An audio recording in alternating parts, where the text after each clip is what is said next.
talk about you as just a shooter, but Darko was just saying that the plan is much more vast for your role offensively, and I think you've gotten to show quite a bit of that in the past few games. How do you feel working through all those different actions, getting to more advantageous spots on the floor, and you've led the team in, I guess, field goal attempts a couple games in a row now? I think just, talking to Coach Darko and Evo, the biggest emphasis was the defensive side, and that kind of helping me propel into my offensive side. So I feel like, every time out they're telling me how many deflections and stuff I'm getting, and after a couple of those, I feel like that's, really improving my energy going into the offensive side. And, when I do that, I can kind of show more of a versatility to my game. You guys seem to beat up Scotty in the first quarter. He played with very much more intensity than maybe had the other for the last two games. What kind of tones he set for you guys? Well, he's our leader. A big part of, obviously, a huge part of this team, and exactly when that energy is contagious like that, the whole team, feeds off that, and really just, makes us all want to play like that. And that was also another emphasis of coming out with energy that we try to make a change from the last game, and coming into this one. Are you feeling that? You've talked a lot about the added strength that you've put on over the last few months. Do you feel the impact of that or the benefits of that when you're attacking and getting to finishing around the rim? Yeah, of course. I still have a long way to go.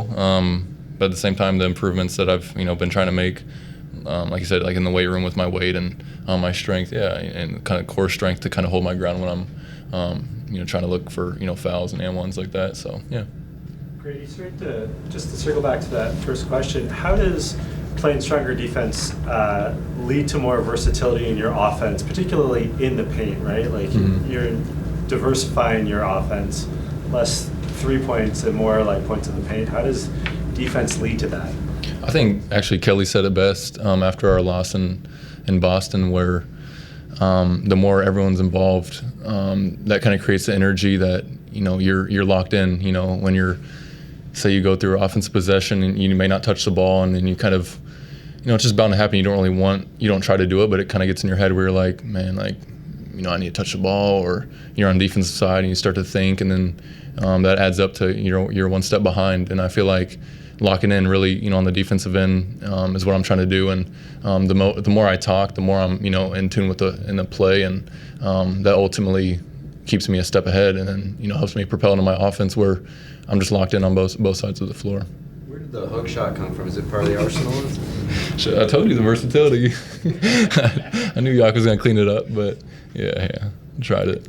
Gradey, it seems like playing off of Scotty and Yak tonight, a lot of good stuff there. What do you like What do you like about playing with those guys, and how do you feel like the chemistry is coming along with them? Well, it's been amazing. This year, and obviously the last year, of the type of players that they are, the amount of attention that they get from the defense, I feel like helps me, and the role that I provide is amazing. I love it because they bring so much attention whenever they drive the ball, and I can just kind of fill in the gaps and play off them and help them that way and help the team that way, and hopefully I can do that vice versa, where I'm driving the gaps and opening up lanes for them to score the ball and stuff like that. So I feel like we can play off each other like that. It's amazing when everyone's selfless like that. Is it a little more meaningful against the Celtics team? I mean, their starters played about 30 minutes. They were all in the ball game and still an exhibition game. But for you and the rest of your guys to put up some pretty decent performances is a bit of a confidence booster, maybe. Yeah, it's great competition. I mean, this earlier in the season to play, the reigning champs is huge. Not only for our team in general, but for me personally, because there's actions that I was put in where I need to get better at with one-on-one stuff like that, and ISOs where I was brought up, and doing that early against guys like Tatum and like that can score at the level that they do is huge for me. And only my second year, not only started preseason second year, so to play against talent like that this early is huge to lead onto the season.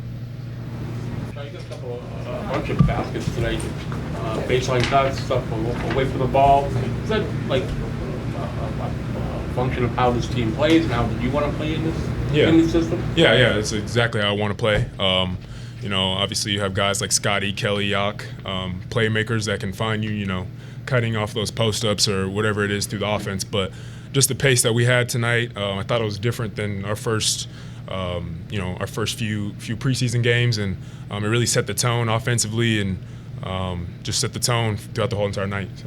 Your team doesn't have a lot of size, so I think you're going to spend a lot of time guarding big guys. Mm-hmm. Are you up to that? You welcome that? Yeah. I mean, obviously, we're going to have some point guards matched up on big guys at some point, and it's got to be, helper's mentality on defense. Everyone's, obviously, kind of in that helping mindset, ready to cover whenever their man is in a post-up situation or gets beat off the ball. So that's just how it was, and it's just got to be a collective effort every night. I know it's still preseason, but when your assignment is Jaylen Brown or switch off and you're on Tatum, like how much do you embrace matchups? Yeah, like I embrace that every single night. I mean, that's the fun in this, showing up and having those matchups, having the defending champs, and knowing that you got to turn it up to a different level. Just guarding those guys. Obviously, they're amazing talents, both of them, and they run it there, and it's just always fun. Whatever matchup it is, whether it's them or Kevin Durant or whoever it is, it's just always fun to match up with them. You had a pretty good year last year.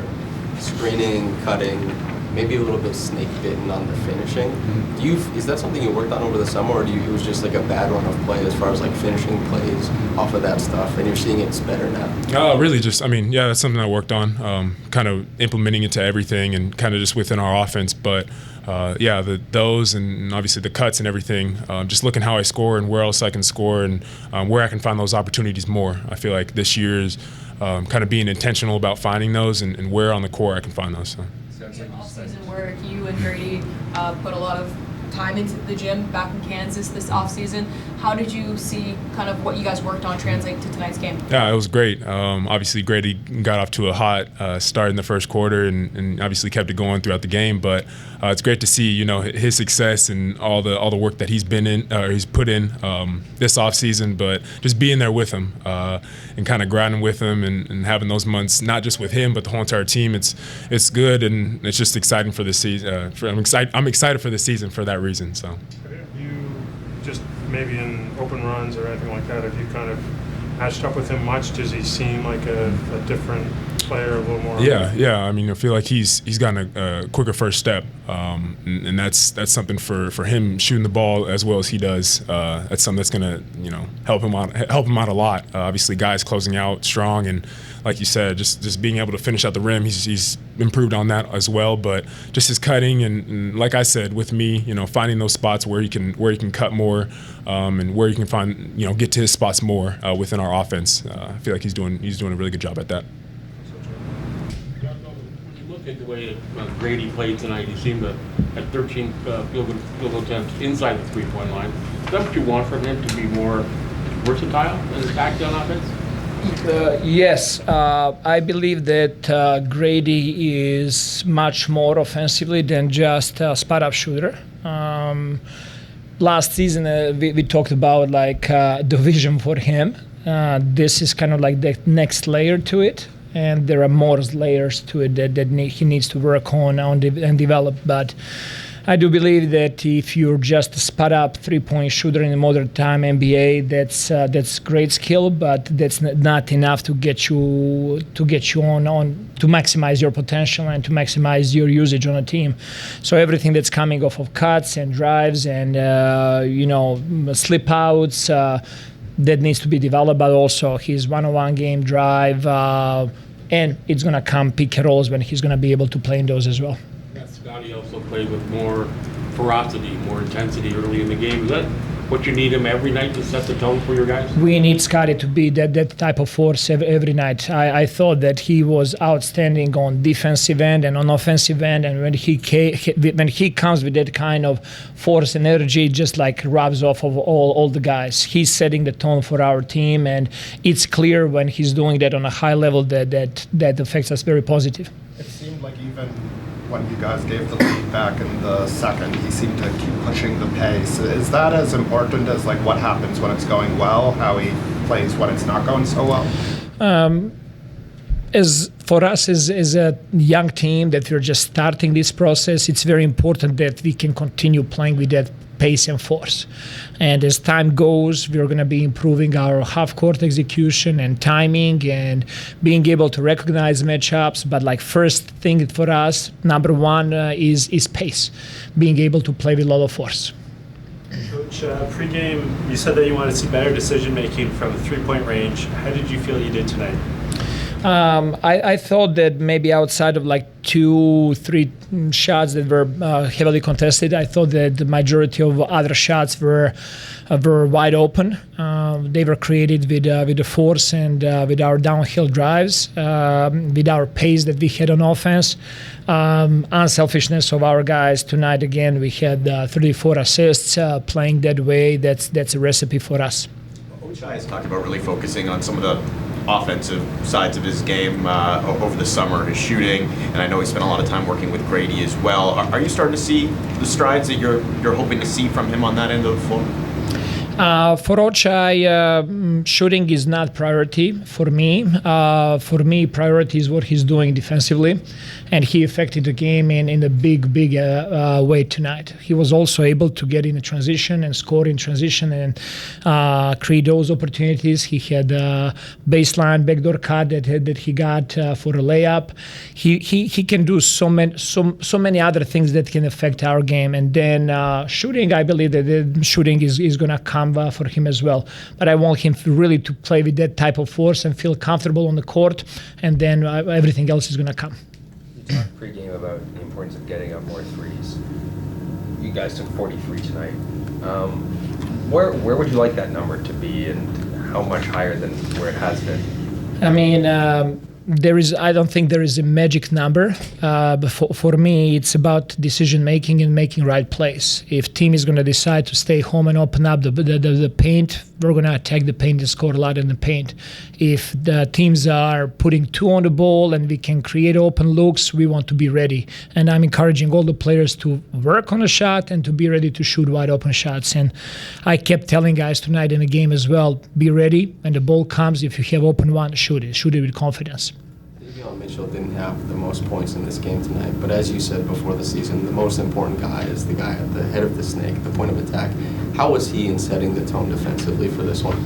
He is very capable to disrupt offense with his physicality, picking up full court. He's doing that in a good way. I still think there is another layer to it, to be honest with you. I think there is more that he can bring on the ball and that he can bring a lot off the ball as well. But I love when he's really competitive and he gets lost in competition on defensive end. You got big nights from Yak, Scotty, and Gradey. Those three guys obviously seem like they're going to play a lot together, and when they're on the floor, a lot of what they do is interconnected. How do you think those guys have complemented one another so far, and sort of what about their skill sets do you think makes them a nice trio out there? I mean, but first of all, pace and force that Scotty is playing with, his willingness to pass the ball, Gradey's shooting ability, and also the way he's playing without the ball, cutting and moving, and also Yak, who is a very good connector. You know, when he plays in pick and roll, he catches the ball in a short roll and in pocket pass, or when he just plays through him, he's also a very willing passer, and guys are learning how to play with each other. It's going to take us time to really gel and become what we want to be, but this was a good sign tonight.